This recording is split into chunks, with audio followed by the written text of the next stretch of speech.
so much. I love you too.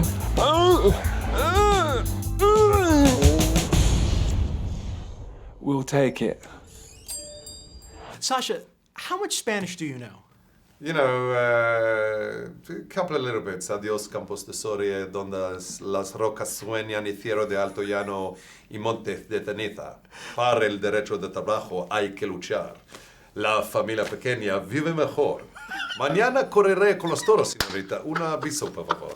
¿Dónde está la plaza mayor?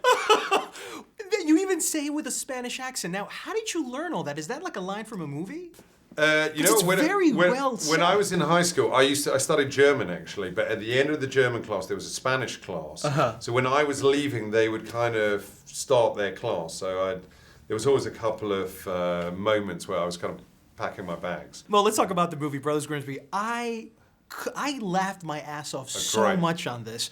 And the thing is, I saw the two characters, saw Mark Strong, and Mark Strong just doesn't come off as a comedian in any way. So not yet. I was not expecting to laugh this hard. Yeah. So it came off as a welcome surprise. Who did you base Nabi Butcher from? And what gave you the confidence that this Brit character would have a U.S. appeal?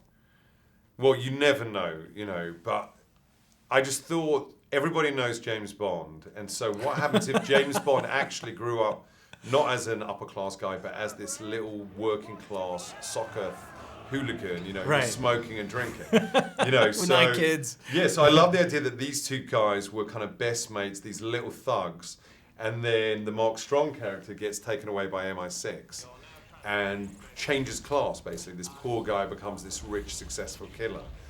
And that was it. And so it's the counterpart. He's playing the straight guy, and we thought, what's the funniest guy with him? So Nobby's this guy who's full of love. He's just loves his brother. He's got somewhere between 9 and 11 kids. He's married to this girl played by Rebel Wilson, who's hilarious in it. And he obviously drinks quite a lot. He does a tiny bit of heroin, just safe amount, just to save him out. And he's full of love. So he's on this killing spree with his brother, and we thought that would be a good combo. So I'm seeing this movie, and I'm like, this is the trademark comedy of Sacha Baron Cohen, where the comedy is brazen, it's audacious. Oh, thank you. Some would even say it's vulgar, to a certain extent. Thank you. Now, when Sony Pictures gets the dailies or the final cut of this, how much censorship or red tape are you confronted with? Well, annoyingly for any studio that works with me, I've got something called Final Cut, which they don't really give anymore for good reason, which it means that I decide what's the final thing in the movie.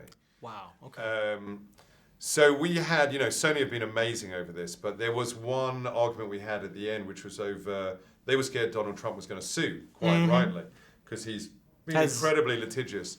So because he has AIDS in the movie. Yes, exactly. Listen, there's no stigma to having AIDS. How do we know he doesn't have it in real life?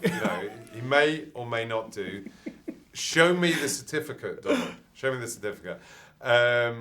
So they wanted to actually have me say at the end, he is not HIV positive. No. And okay, well, I can't. How can I write that up in a disclaimer? I mean, I haven't seen his STD certificate. What happens if he gets frisky at a rally? A woman has seen that disclaimer and makes love to him and contracts HIV, and then she sues me on the belief that she thought he was clean. Not clean, but Do you think Trump's going to be president of the United States? Well, I'd say this. I've just come back from a world tour with this movie. I've just come from Spain, Germany, Holland, Norway, Australia, England. When Donald Trump contracts HIV in this movie, there are standing ovations around the world. You're kidding me. So what is that? I mean, as a filmmaker, you want to see standing ovations. But what it shows is this kind of latent hatred of Trump, where people despise him so much that they want to see ill befall him. And that's funny, it's great in a comedy movie, but I'm not a politician, but just as an observer, you realize America will be really isolated if he becomes president.